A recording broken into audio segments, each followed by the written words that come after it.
Meus irmãos e irmãs, meus amigos e amigas, o fim de Luiz Inácio Lula da Silva e Alexandre de Moraes pode estar mais perto e mais próximo do que vocês podem imaginar. Porque quando falávamos da possibilidade e da realidade de Donald Trump invadir a Venezuela e capturar Maduro, muitos diziam que era teoria da conspiração.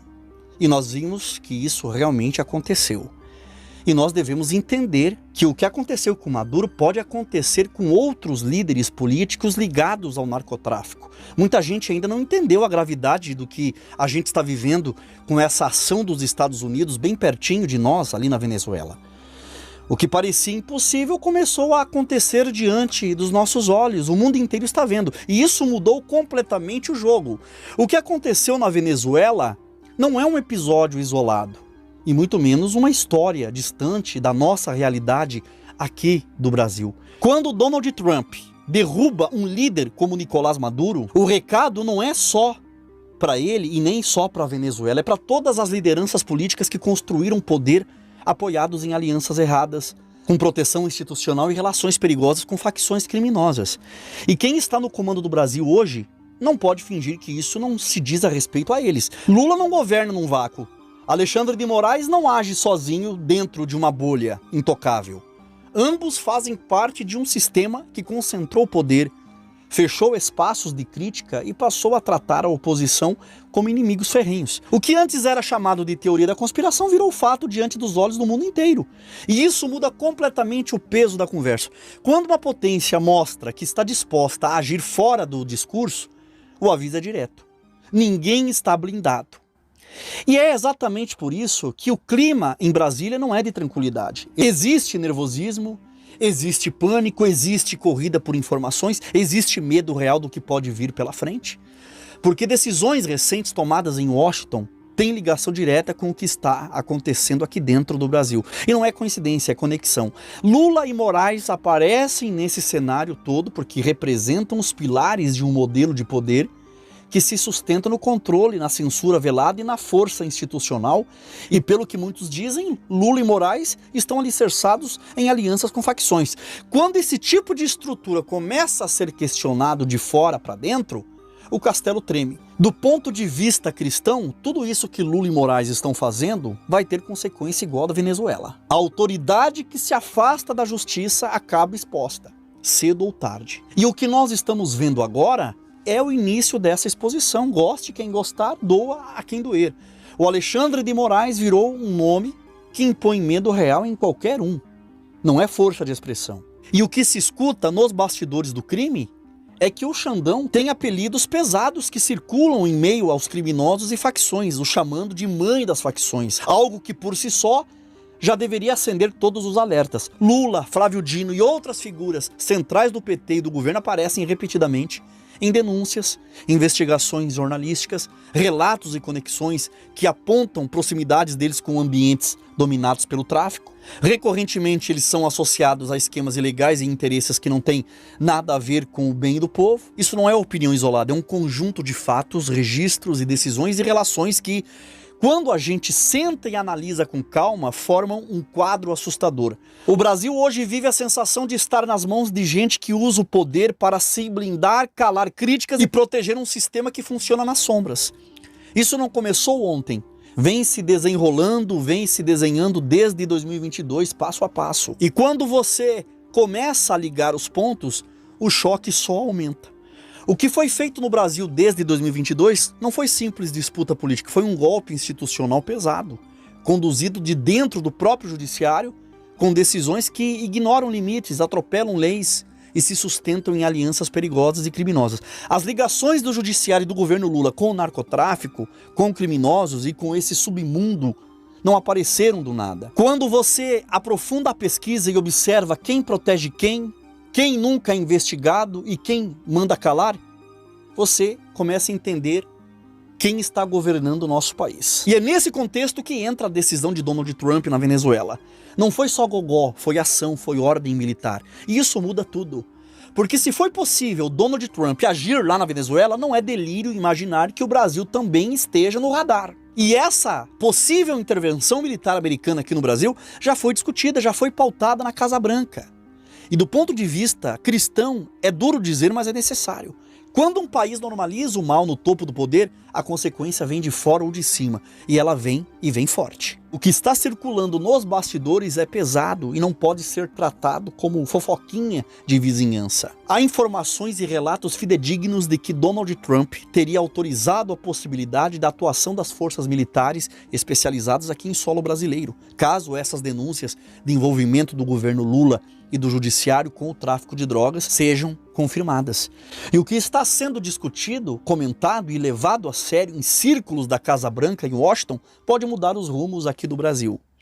Dentro dessa leitura, nomes do alto escalão brasileiro entram no centro desse radar. Ministros, togados, figuras do judiciário e o próprio Lula, o despresidente em exercício. A narrativa que corre é clara. Se as denúncias, suspeitas e conexões que vêm sendo levantadas sobre vínculos entre figuras do governo brasileiro, do STF, que estão envolvidos com crime organizado, se isso for provado, a consequência disso será prisão direta, sem espaço para discurso político ou vitimização. É um cenário duro, extremo, mas que muita gente já considera possível diante do que aconteceu recentemente lá na Venezuela. E é exatamente aqui que o alerta fica máximo. Se o que está sendo levantado sobre Alexandre de Moraes e Lula tiver fundamento, o precedente já existe.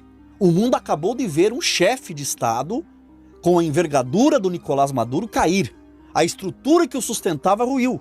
O que antes parecia impossível deixou de ser fantasia. Esse vídeo aqui não é sobre decretar culpa, mas sobre encarar a gravidade do que está sendo discutido e do impacto que isso pode ter aqui no Brasil.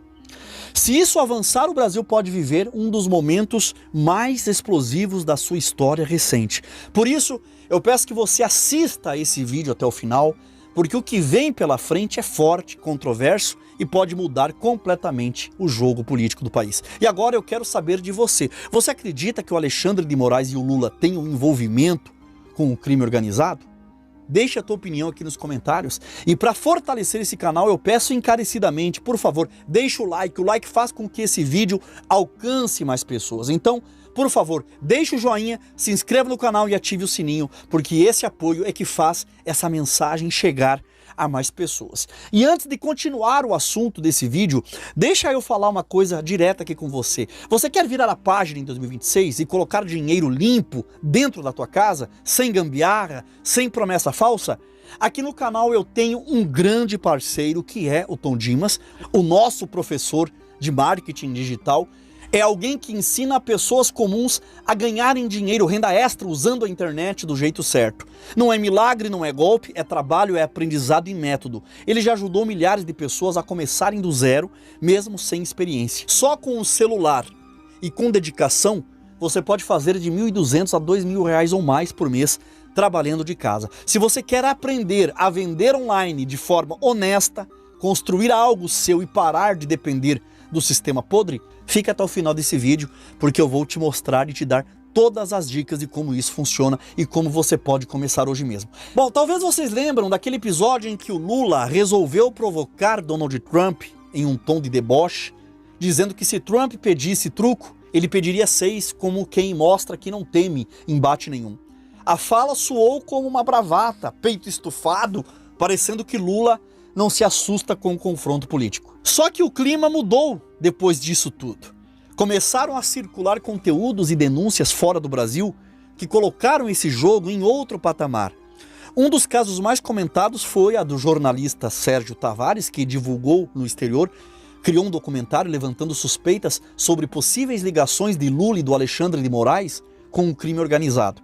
E isso não ficou restrito só a ele. Outras vozes passaram a surgir, inclusive relatos públicos de ex-integrantes de facções criminosas, fazendo acusações diretas que, no mínimo, levanta questionamentos sérios sobre quem exerce o poder real aqui no país. E aí vem a pergunta que muita gente evita fazer, mas que está na cabeça do povo brasileiro. Nas mãos de quem o Brasil está hoje?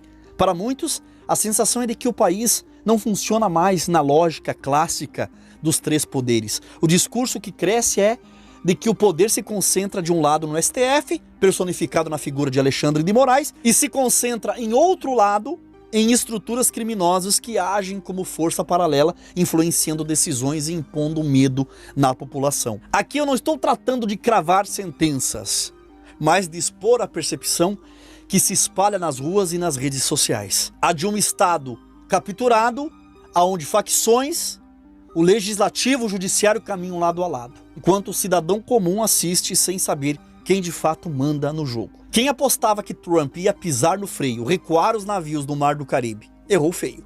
Teve gente dizendo que Trump jamais colocaria o pé na Venezuela, que era blefe, jogo de cena, discurso para a plateia. Pois bem, a realidade atropelou esses achismos. O movimento feito pela polícia e pelo exército americano na Venezuela não foi improviso e nem impulso. Foi uma jogada calculada para atingir o coração de estruturas que sustentam o crime organizado em vários países.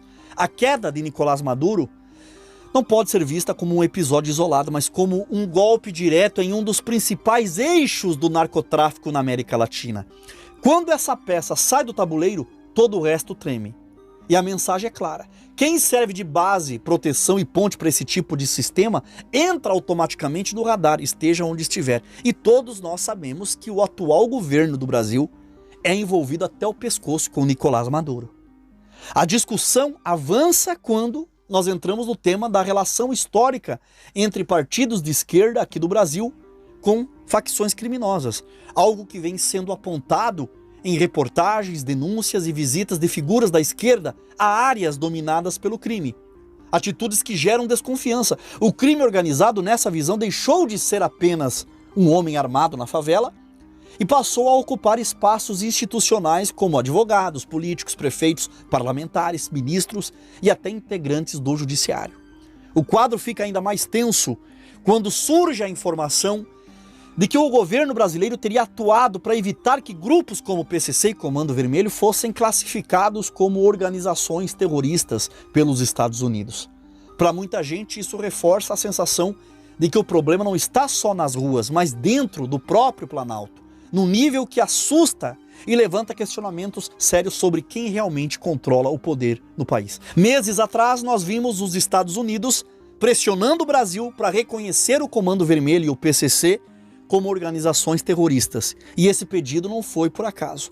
A partir do momento em que uma facção recebe esse rótulo, o cenário muda completamente, porque abre caminho para ações militares dos Estados Unidos muito mais duras do que na Venezuela, inclusive intervenções fora do território americano. Só que o governo Lula, comandado pelo PT, se recusou a fazer essa equiparação. Lula negou associar as facções brasileiras como grupos terroristas. E essa negativa levantou suspeitas imediatas, porque vai na contramão do que dizem relatórios internacionais. Esses documentos apontam que facções brasileiras usam bancos digitais, criptomoedas e fintechs para lavar dinheiro e até financiar atividades criminosas e grupos classificados como terroristas em outras partes do mundo, como o Oriente Médio. Não é conversa de rede social. É material que circula em órgãos internacionais e que coloca o Brasil numa posição extremamente delicada. Diante disso, Trump avança um passo além e assina uma diretiva autorizando o uso de força militar contra cartéis latino-americanos, classificando-os como terroristas. E esse foi um dos movimentos mais agressivos da política externa do Trump até agora. Essa decisão abriu espaço para ação na Venezuela, culminando na queda do Nicolás Maduro. E isso cria precedentes para operações diretas em qualquer outro ponto da América Latina, inclusive aqui dentro do Brasil, como ataques cirúrgicos, ações específicas nos moldes do que os Estados Unidos já fizeram no Oriente Médio e acabaram de fazer aqui na Venezuela. O impacto disso é direto sobre a base que sustenta a esquerda no continente, já que, segundo essa narrativa, o narcotráfico funciona como um pilar financeiro e político desse sistema todo. Quando esse pilar começa a ser atacado, o efeito é imediato. O sistema balança e o medo se espalha e o enfraquecimento acontece antes mesmo da próxima ação visível. No fim das contas, o que sobra são perguntas. Essa movimentação toda dos Estados Unidos pode atingir o Brasil? Se as apurações avançarem de verdade e forem comprovadas que o nosso governo e o judiciário estão envolvidos com o crime organizado e com o narcotráfico, será que os Estados Unidos podem intervir aqui no Brasil? Você acredita que o que aconteceu na Venezuela abriu um precedente para uma invasão americana aqui em solo brasileiro? Eu quero saber o que você pensa sobre tudo isso. A tua opinião é importantíssima para esse canal. Então deixe nos comentários o que você acha, o que você acredita e o que você acha que vai acontecer daqui para frente. Compartilhe esse vídeo com amigos, familiares, grupos e contatos do teu celular e nas tuas redes sociais, porque essa conversa precisa alcançar mais pessoas. E fortalece o canal deixando o like, se inscrevendo e ativando o sininho das notificações para não perder nada do que vem por aí. E como eu falei no começo do vídeo, aproveitando esse momento de virada de ano, deixa eu te lembrar de algo prático para a tua vida. O Tom Dimas é um grande parceiro aqui do canal, professor e criador de um método simples para quem quer começar 2026 trabalhando de forma honesta aqui na internet, vendendo online, sem ilusão e sem promessa absurda. Ele está oferecendo uma mentoria gratuita justamente para dar esse empurrão inicial, para te mostrar o caminho e como funciona na prática.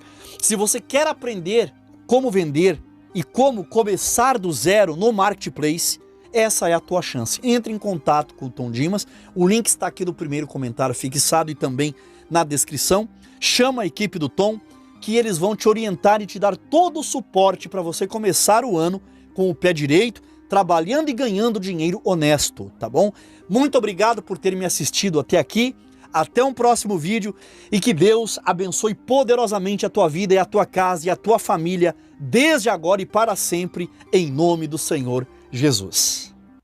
Eu já fiz mais de R$ 1.300 de renda extra trabalhando aqui em casa. Eu acreditava muito nessas coisas, nesses trabalhos que a gente ouve por aí. Mas depois que eu vi o irmão Carlos Reinari indicando, eu confiei na palavra dele. E aí eu comecei a fazer esse trabalho e tá dando muito certo. Tem ajudado muito aqui em casa. Até o meu esposo tá animado e ele também quer fazer, quer participar desse trabalho e quer ter essa oportunidade. Eu não sou muito de gravar vídeo, eu não gosto muito de aparecer por aqui, mas eu tinha que vir agradecer essa oportunidade, que tem sido uma bênção na nossa vida, tem ajudado muito aqui em casa na nossa renda.